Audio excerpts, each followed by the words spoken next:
If you have a laser and you're not selling door signs, you might be overlooking one of the simplest business models in the entire industry. I'm not talking about tumblers or engraving or even custom orders. No, I'm just talking about blanks. From door sign blanks to DIY kits to paint parties. It's a completely different lane inside the laser industry, and many people never even consider it. So let's talk about it.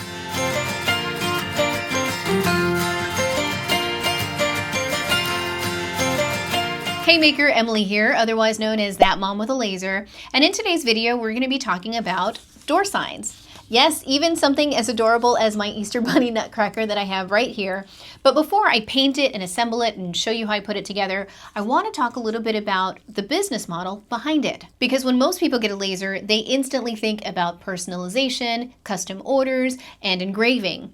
But door signs open up something completely different. You can sell them as finished products. You can also sell them as DIY kits or even make paint parties out of them. Or you can wholesale blanks to studios that outsource them from you. Take, for example, my very good friend Heather Bennett from Paisley Grace Makery. She's built a multi-six-figure business selling door sign blanks wholesale and hosting DIY parties. Then there's also my friend Kimberly, who has 15 lasers in her shop and is cutting door signs all day long.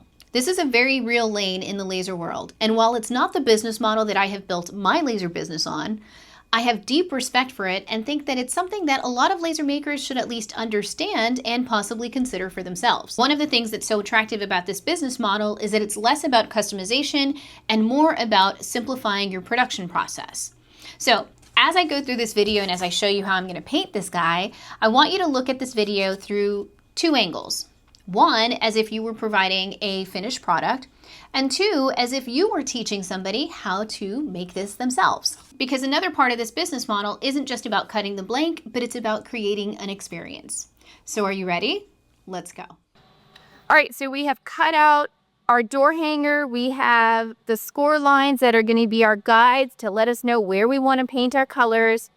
And the next part is really simple. Now, if I were making a ton of these, I would probably use a roller for the black, because this is going to be the black outline, right, that goes over our bunny.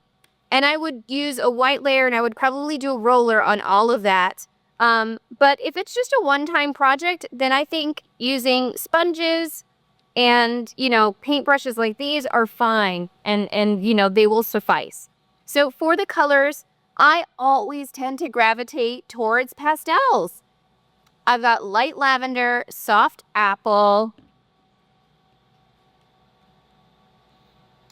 tangerine, baby pink, and a dripped. Now, I don't typically always use folk art. I just used whatever colors seemed to really pop and catch my eye. I have no specific brand that I like to use for craft paint. Okay, I've got my black and white. I'm going to do a white layer on the back. I feel like this always helps the colors pop more, and I have to do less layers if I have a white base, And then, of course, black on the outline. So I'm going to go ahead and get to it. I'm just going to put some paint on a, paper plate and paint away. I also forgot to mention, I like to use brown paper just to help make cleanup for me easier later on, so I've added that. And I am going to be using some gloves because, I got my nails all pretty and I don't want to get them messy.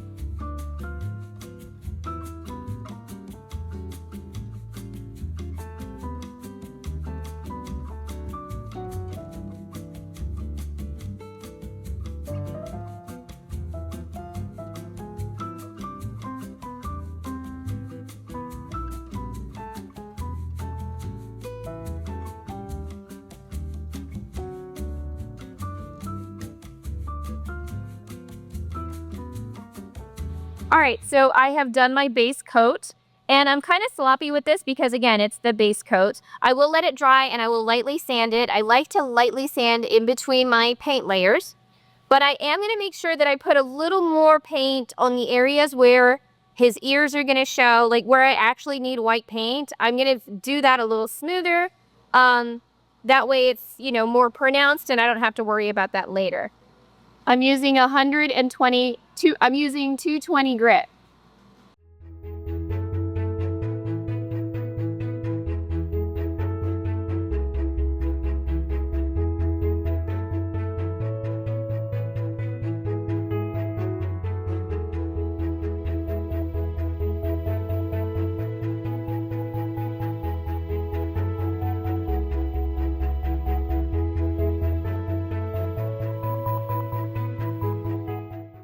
So I like to use a makeup sponge for the final top coat because it gives it a nice smooth finish. So that's why you see me dabbing with these cheap makeup sponges. You can get them at the dollar store to put on the white part of the bunny.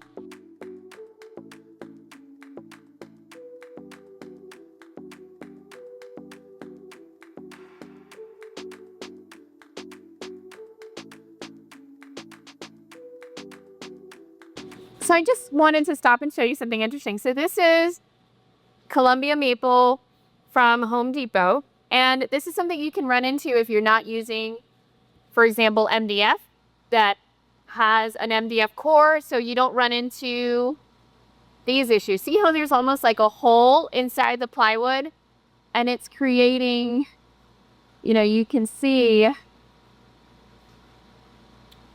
I wouldn't be able to sell this unless I really wanted to salvage it and patch it up. So you can see there was like a empty pocket within the wood. And that's okay, this one's for me, but typically I would either have to recut or I would try to salvage it with wood putty. And I would fill in the holes. With this design, that would be kind of hard to do, but there's a tip there if you ever have something that's not so, you know, intricate, you can fill the holes with wood putty and keep going. For the rest of the painting, you will see me repeat the process that I used for the white. I will first create a base layer that's kind of done sloppily with a sponge brush. Then I will lightly sand it, and then I'll go over it with a makeup sponge, and I will dab the top coat so that it's nice and smooth and even. For smaller areas and tight corners like you see me doing here with this flower, I'll just use a fine tip paintbrush, nothing fancy, just whatever comes in a pack of like 4 or 5 for a couple of bucks. And that's how I'll get into those areas that aren't really practical to get into with a sponge brush. All right, so I have done all of the painting. I know it looks like a hot mess, but this is why I love the score lines, because I'm not somebody who can just freehand painting, right? So now what I'll do, now that everything's dry, I'm gonna lay over my black outline here. And I'm just gonna take a look and see, is there anywhere that I need to like touch up? Because, you know, I can see, for example, some spots where maybe I went over. I need to touch that up and make that white again. I need to put some more teal here. And then I will just use a fine tip brush to do that. So I could put some more purple right there and right there. So I will just kind of, I don't want to forget, right? But I just need a teeny tiny bit in a few areas. So that's what I'll do. I'll touch up the areas that need touching up, and then I can go ahead and glue it all together. Another tip here. Now, sometimes when you paint, you might go over a little bit on the sides, right? And it may not look too great. If it's really bothering you, you can take a Sharpie and just kind of hide it, okay? And I'll do that, and I'll almost like smudge it with my hands to make it look even more like it was intentional. And it's a great hack that has helped me with tons of projects over the years. So there's just a little tip there. Now I'm gonna go ahead and glue it all together. Okay, for glue, I'm using Gorilla Glue. Any kind of glue will do, really. And because the outline is kind of thin, what I'm going to do is I am going to use one of my little sponge brushes, and I will sponge this around. This way it won't seep out. That's the method I'm going to use, my friends. You can do whatever works best for you.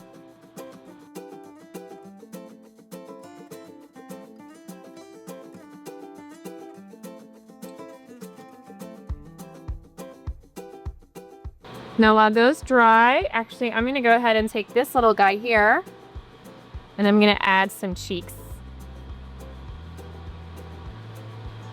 But I wanna make sure I don't have too much paint on here. Boop.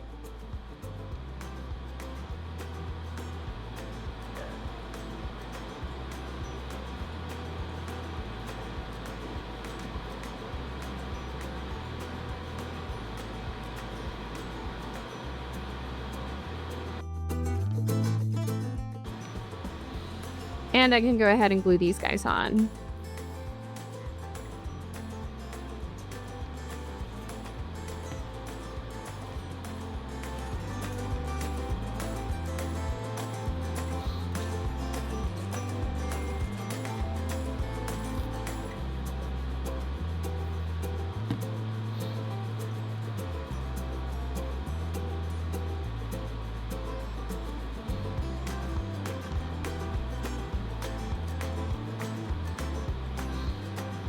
And for the eyes here, I'm just gonna take a teeny tiny bit of white paint and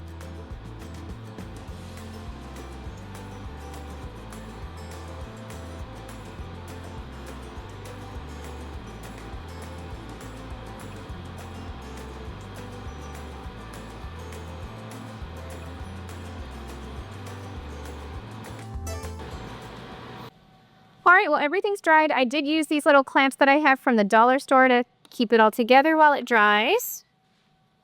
And there we go. It's adorable. I love it so much. Now, I did make a second version if you guys want to make a tiny version for children to do as a paint kit. This has already been thickened and tested for you.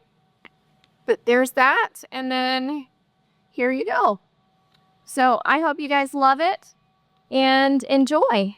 So yes, my friends, I know that this Easter Bunny Nutcracker is absolutely adorable, but my hope is that during this video, you were really seeing the bigger picture. It isn't just about painting a seasonal piece, but more so about helping you understand what door signs can really be for your laser business. From being a finished product to a DIY paint kit to a wholesale blank to an actual paint party experience. Your laser doesn't have to live in just one category. Sometimes the smartest move is choosing a business model that allows your laser to run and do its job while you scale something else around it. So with that, my friends, I hope you got something out of today's video. I'm looking forward to seeing you here on the channel regularly. If you're not subscribed, make sure you hit that bell button and subscribe so you get notifications every time I have a new video.